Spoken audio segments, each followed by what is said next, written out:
Uma boa noite a todos que estão aqui presentes, que estão em casa. É um privilégio poder estar aqui novamente. Agradeço o convite aqui do nosso ancião Júnior. Eu gosto muito de estar aqui levando a mensagem para vocês nessa igreja tão querida, a igreja que eu escolhi trilhar a minha caminhada. Só vou trocar de microfone aqui.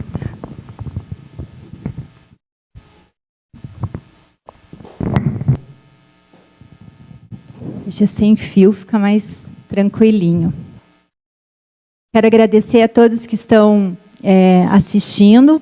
Um grande abraço aqui para o pessoal lá do Norte, que eu sei que estão minha família, minha mãe que está lá no Norte, minhas tias, meus primos, todo mundo lá assistindo. O meu filho, que ficou ali em casa assistindo também, meu esposo, minha família daqui, e os amigos queridos aqui também. Em especial, mais uma vez, o seu Dorival falou que ia estar assistindo, então que o senhor possa estar aqui sentindo parte dessa igreja também. Hoje, o que eu trouxe para vocês tem gente que fala que é uma parábola, geralmente é colocado como uma parábola. E eu vou pedir para vocês abrirem a Bíblia de vocês no livro de Lucas, capítulo 6, versículos 46. Nós vamos estar aqui fazendo uma reflexão nos versos do 46 ao 49. Eu vou estar lendo algumas outras passagens junto com vocês, mas eu peço que vocês permaneçam sempre nesse Lucas. Antes, feche seus olhos e vamos fazer mais uma breve oração. Senhor Deus tão grandioso, mais uma vez estamos na Tua presença e agora, Pai, vamos abrir a Tua palavra. Que não venha eu a falar, mas Teu Santo Espírito. É o que pedimos e agradecemos. Em nome de Jesus. Amém. Eu tenho certeza que todo mundo já ouviu falar ali sobre os dois fundamentos. Tem Bíblia que fala dois alicerces, E algumas vão estar ali, parábola da pessoa íntegra, e do insensato. Eu não sei qual que é a versão que você está ali, mas são todas similares. Então, analise comigo, primeiramente, como eu falei, eu creio que muita gente já ouviu falar sobre esses dois alicerces, se falasse assim, o que se trata? Alguém já ia de cara e provavelmente já ia falar, As pessoas que seguem a Cristo e outros que não seguem, é isso? Se for isso, se fosse só isso, já tinha acabado por aqui antes da gente começar. Mas eu gostaria que vocês fossem um pouco mais a fundo. Então, leiam lá o primeiro versículo. Repetindo, Lucas 6, versículos 46, diz assim: Por que me chamais Senhor, Senhor, e não fazei o que vos mando? Olha só, a primeira frase já fala isso. É chocante, É Jesus falando. Por que me chamais Senhor, Senhor, e não fazeis o que eu vos mando? E agora, para agravar um pouco essa situação, eu peço que você mentalmente coloque seu nome agora no lugar do porquê. Como vai ficar? Marleide, por que você está me chamando de Senhor, Senhor, se você não está fazendo o que eu mando? Fica pessoal ou não fica? Fica muito pessoal. E o que será que Deus está pedindo para mim e para você? Qual será que é a vontade dele para mim e para você? Olhem lá em Mateus 22, versículo 37 ao 44. Olha o que Jesus está pedindo para mim e para você. Com certeza você sabe de cor este verso. Mas vamos lá. Mateus 22, do 37 ao 40, diz assim: Respondeu-lhe Jesus: Amarás o Senhor teu Deus de todo o teu coração, de toda a tua alma e de todo o teu entendimento. Vamos lá. Deus está pedindo para mim o quê? Amar a Ele sobre o quê? Só algumas coisas? Todas as coisas. Gente, vocês entendem o que implica isso? Todas as coisas. Não é só as coisas que me convêm. Ele está pedindo, amarás o Senhor teu Deus de todas as coisas. com todas as suas forças. Se eu vou fazer alguma coisa, se eu vou pensar, se eu vou analisar, se eu vou responder, eu tenho que colocar o quê? Deus no centro, para que Ele seja a resposta e não eu.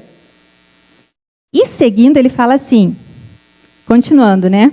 E o segundo, no caso, este é o grande e primeiro mandamento, né? Amarás a Deus sobre todas as coisas. E o segundo, semelhante, é o quê? Amarás o teu próximo como a ti mesmo. Calma lá. Deus não está falando para me amar primeiro? Não. Mas então ele está falando para me amar em segundo. Sim ou não? Não. Vocês entendem?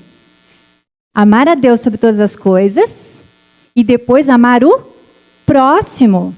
Gente, olha que fantástico isso. Quando eu penso isso, eu não vou ficar pensando assim só nas minhas coisas. Ah, porque eu tenho que ser assim. Ah, porque eu tenho que ser amada. Ah, porque essas coisas têm que acontecer comigo. Ah, porque eu tenho que ser a mais bonita, né? Ah, porque eu tenho que ser a mais inteligente. Ah, porque eu tenho que ser a melhor, isso e aquilo. Não.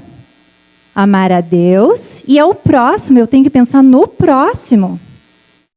Eu vou colocar aqui uma questão. Se eu tenho um recurso, Deus me deu condição para o recurso, né?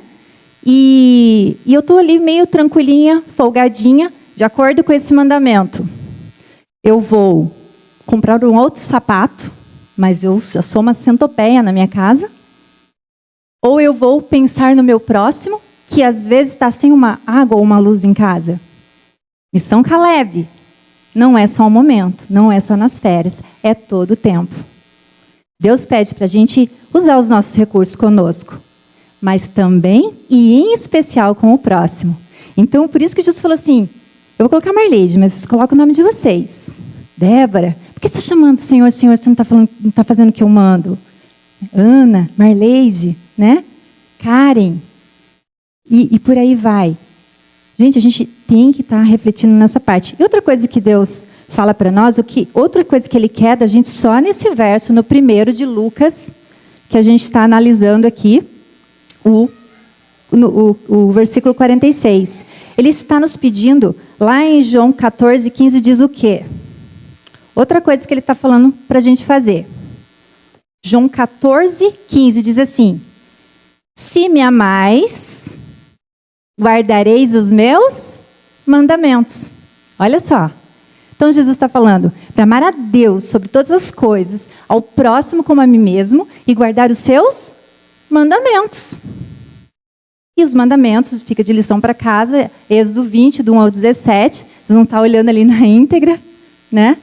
Ou seja, se eu amo a Deus sobre todas as coisas, eu não vou matar alguém, eu não vou roubar o meu próximo, eu não vou estar cobiçando nada do meu próximo. Eu vou honrar o meu Deus, eu vou colocá-lo em primeiro lugar. Eu não vou ficar falando coisas vãs do meu Deus. Entende o que Deus está pedindo para mim e para você? E isso está ali numa parábola, né? Os 2 fundamentos. Agora vamos analisar também outra coisa que Jesus pede da gente, está lá em Levítico 20, 26. Diz assim, ser-me-eis santos, porque eu, o Senhor, sou santo, e separei-vos dos povos para serdes meus. Deus nos separou de um povo. Esse santo aqui, meu querido, não é porque a gente não tem pecado, muito pelo contrário. Nós somos falhos e pecadores a todo tempo. Mas esse santo significa uma pessoa separada. Se eu sou separada, eu não vou com a multidão. Eu não ando com a multidão. Né? Mesmo que eu seja taxada de qualquer coisa que a gente pode ser. Mas a gente não anda como todo mundo anda. Porque senão, você não está sendo separado para a obra de Deus. Lá em 1 Pedro 15 também diz, como é santo aquele que vos chamou, sede vós também santo em toda a vossa maneira de viver. Vocês podem estar analisando esses versos depois, eu estou falando assim para a gente ganhar um pouco de tempo. Agora lá, ok. Vimos o primeiro ali, Senhor, Senhor, por que me chama de Senhor se você não faz o que eu mando, ok? O segundo diz assim, o 47, Lucas 6, 47.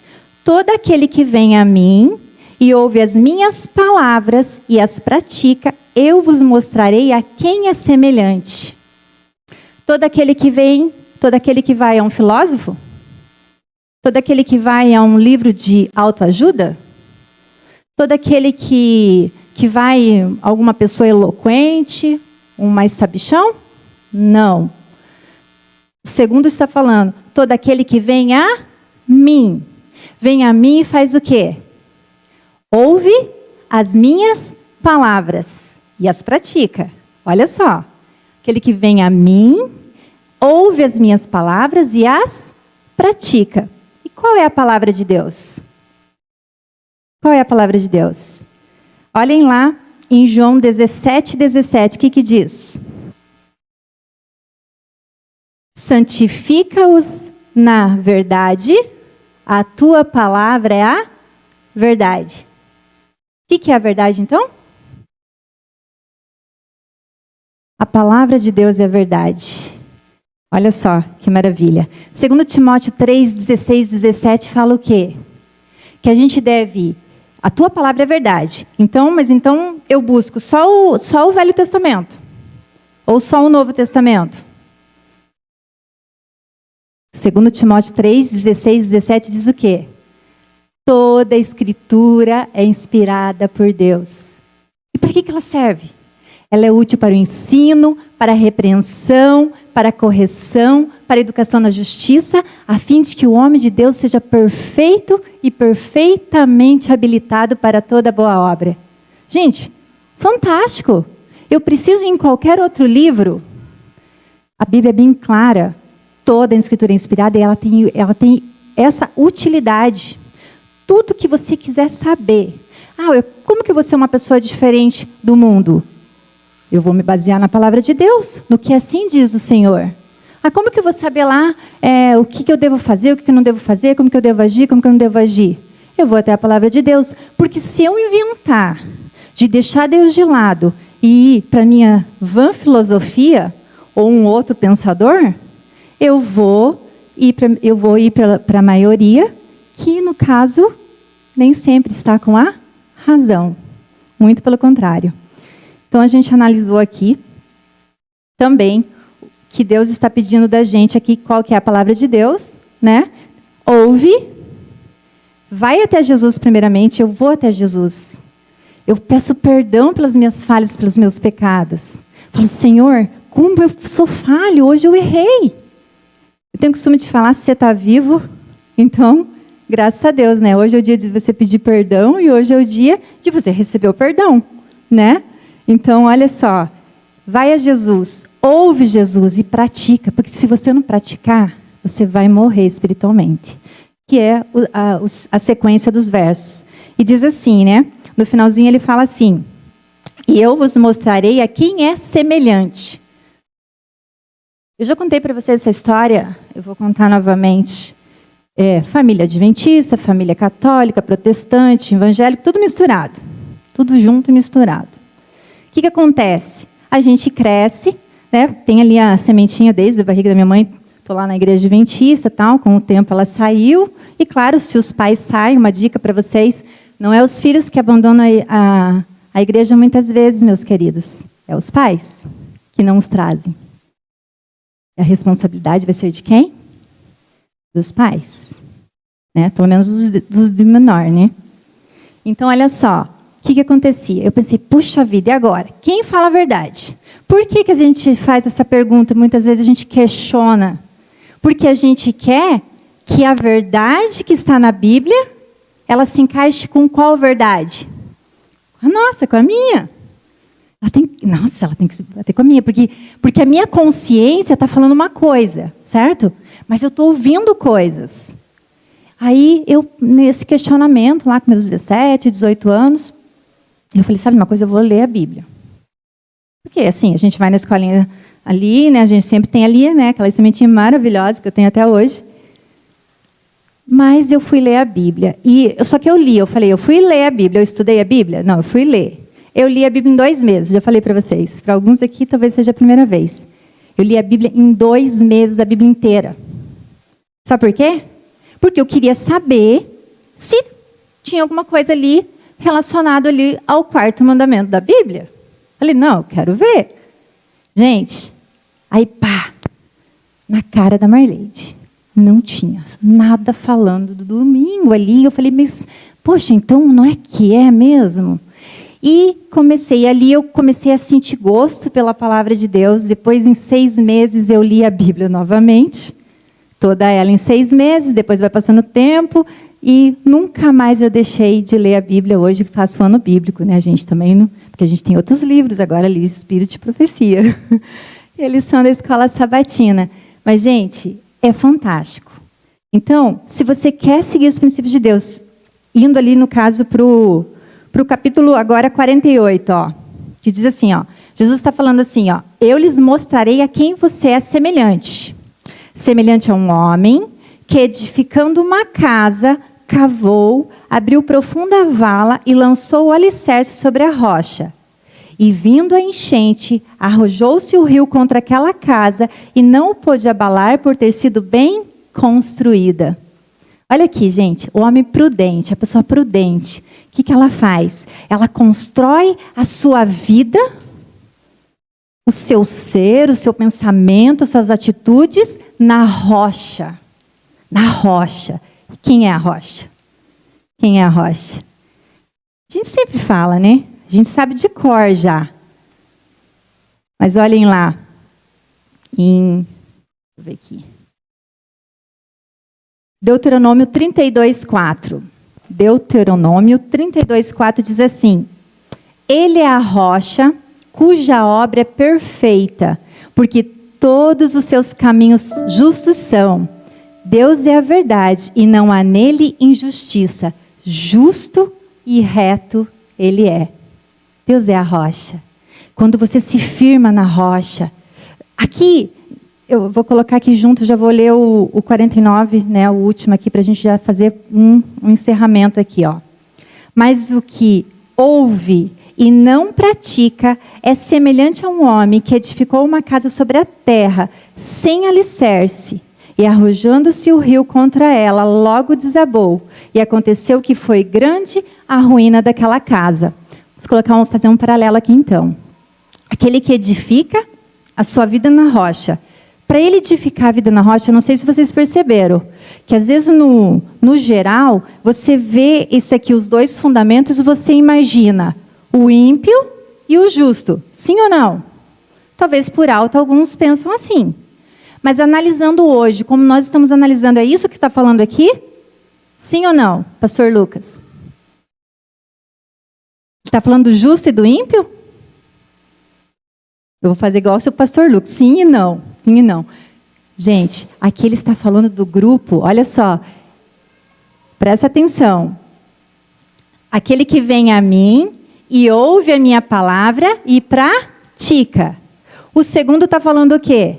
Aquele que vem a mim, ouve a palavra, mas não pratica. Olha só. Está falando do quê, gente? Está falando da gente mesmo, um povo que professa ser cristão. É isso que está falando. Porque um ouve e põe em prática. O outro também ouve. Mas ele põe em prática? Não põe em prática.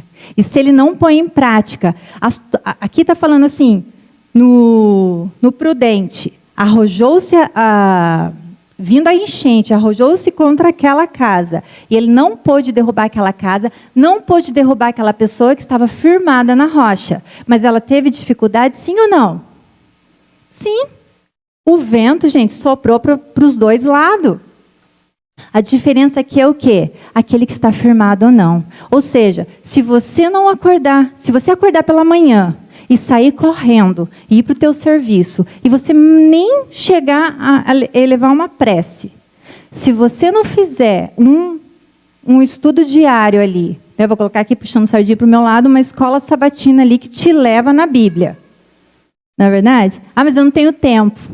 Se você não tem tempo para estar em comunhão com Deus diário, se você não tem tempo para orar, se você não tem tempo para atender as necessidades do próximo, você se enquadra no insensato que está falando aqui nessa parábola de Jesus. Você está sendo insensato. E hoje eu vim trazer isso para vocês, porque foi forte isso. É fácil falar assim, Glória a Deus. Ah, Deus é tudo para mim. Deus é tudo para mim, mas eu não tenho tempo para Deus. Cadê meu tempo para Deus? Vou dar uma dica aqui, se você ainda não faz na tua casa. De manhã, comunhão diária. É pessoal, intransferível. É sua. Acordou, põe um reloginho ali, um pouquinho mais cedo. Quando você costuma, você nem levou, nem abriu o olho, você já está ali orando para as pessoas. Não é assim que funciona? É automático, parece até no piloto automático. Mas se você ainda não adquiriu esse hábito, põe um reloginho ali para despertar um pouquinho antes de você ir para o trabalho, para fazer qualquer outra fazer na tua casa. E ore por você. Você tem que orar por você. Você tem que estar cheio para transbordar. Aí você começa a orar pelas pessoas. Gente, como é fantástico. Nós estamos aqui, a gente já tem um grupo de oração intercessória aqui, né, Ritinha?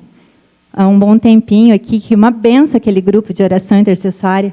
Aquilo ali te motiva a orar pelas pessoas, te motiva a não ver os teus problemas e se preocupar com os problemas e vibrar com a vitória do outro, como foi com a vitória do Cassiano. Gente, quem não se emocionou vendo aquele vídeo? E nós queremos que isso aconteça com o seu irmão, pastor Lucas. E tantos outros que estão assistindo neste momento. Gente, põe ali um pouquinho o relógio, faça a tua comunhão. Ah, na hora do almoço, você tem filho pequeno, não tem tempo, mas ele tem a liçãozinha dele e tal. Veja com o seu esposo qual horário que vocês ficam juntos, uma dica. Estude ali com ele naquela hora, um pouquinho antes do almoço. Eu tenho uma prima, Nádia, vou colocar teu nome aqui agora. Ela falou assim para mim: Marleide, quando eu começo a ler, eu durmo. Aí eu falei para ela a mesma coisa que eu vou falar para vocês. Faça a leitura antes das principais refeições. Você vai dormir? Você não vai dormir, porque você vai querer comer. Então, você faça ali, antes. Pega, junta a família ali, que nem no meu caso, meu filho adolescente, o Diogo, eu pego a lição da escola sabatina dele e leio ali. E a gente, né, interage ali naquela lição da escola sabatina dele. E à noite a gente pega o livro Espírito de Profecia e leia uma página, não é um capítulo por dia. Leia uma página por dia. Gente, vocês terminam em 2, 3 dias, vocês terminaram o capítulo. Né? Faça esse teste, fica a dica. Então, voltando aqui, o insensato, meu querido, pode ser eu e pode ser você, se nós estivermos negligenciando de estar em comunhão com Deus, de estar orando, de estar praticando boas ações. Nós podemos estar nesse quadro aqui, sim. Então, se você, ao refletir isso aqui, está analisando e falando, realmente, eu preciso ter mudanças. Que essa mudança comece hoje na sua vida, no seu coração. Para que a gente possa ser esse homem prudente, no qual Jesus está falando assim, este é semelhante. Está vindo da boca de Jesus. Ele quer te chamar de semelhante. Semelhante porque você o ama sobre todas as coisas. Semelhante porque você ama o seu próximo. Semelhante porque você é separado para um propósito, para uma missão. E aqui nós estamos hoje com esse propósito de levar o amor de Deus a todas as pessoas. E para você que você saiu da igreja, por algum motivo, eu não sei qual. Talvez seja um motivo que eu causei, um motivo que alguém aqui nessa sua igreja causou. Nos perdoe as nossas falhas. E entenda que estamos num crescimento. E queremos continuar nesse crescimento até a volta de Jesus. Volte. Hoje é o dia de você voltar para o seu lar. Agora vocês vão ouvir um hino que deixa Deus ser Deus. O Guilherme vai estar cantando. Reflita, para que você não fique pensando que as adversidades do mundo são uma maneira de você blasfemar contra Deus.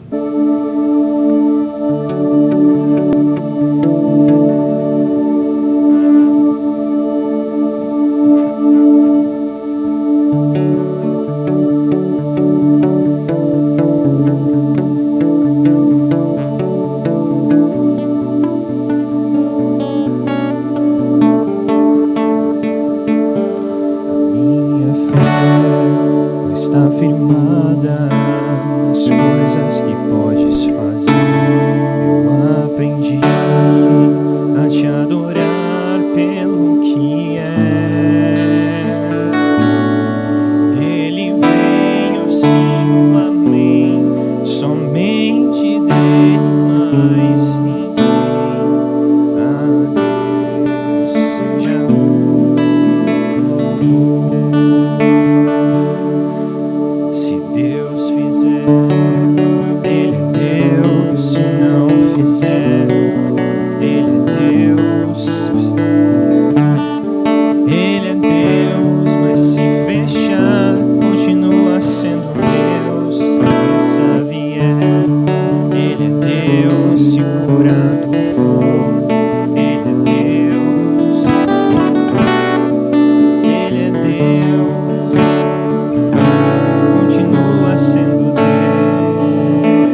sendo Deus, a doença vier. Ele é Deus, se o pranto eu for, Ele é Deus. Se tudo der certo, Ele é Deus, mas se não der, continua sendo Deus.